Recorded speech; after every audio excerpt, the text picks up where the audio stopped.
selon les mots du vétérinaire et des vétérinaires maintenant qui commencent à parler, il s'agit d'un véritable harcèlement. Harcèlement au point que les retards étaient l'objet de menaces allant jusqu'à l'euthanasie des troupeaux. Donc parce que vous étiez en retard sur le rebouclage d'un animal qui avait perdu son numéro, ou un exemple donné par un vétérinaire, et là je peux parler aussi parce que je sais ce que c'est que de regrouper des animaux. Quand vous avez des contraintes administratives, c'est-à-dire qu'aujourd'hui, pour l'éradication de la brucellose ou de l'IBR, qui sont des maladies bovines, on vous oblige à une visite sanitaire qui doit impérativement être faite entre le 1er novembre et le 30 avril. Il se trouve que vous pouvez avoir vos bêtes en pâture, en liberté à ces périodes, et regrouper des bêtes qui sont en pâture, c'est compliqué. Et ça peut vous amener à être en retard.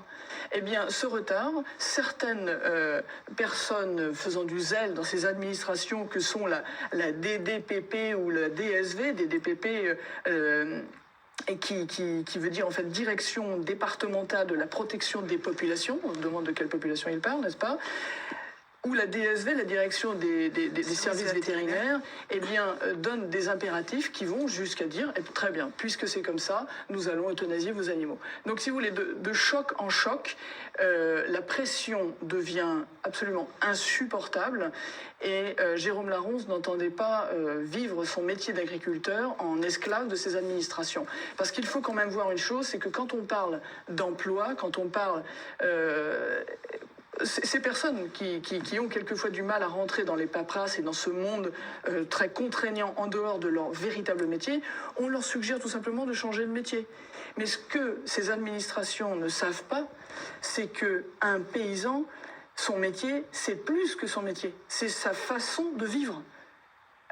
En général, son habitation est sur sa ferme. Il vit avec ses poules, avec ses cochons à 2 pas, avec ses vaches autour de sa maison ou pas très loin. Mais en tout cas, sa maison, sa façon...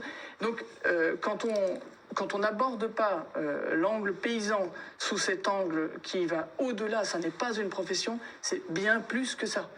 Et là, on a vraiment un choc qui n'est pas évidemment en faveur des paysans. Et je tiens à dire aussi qu'en Saône-et-Loire, nous avons, alors que le mois de mai n'est pas terminé, déjà sur ce mois de mai, 3 suicides et Jérôme Laronce qui a été tué de 3 balles dans la peau.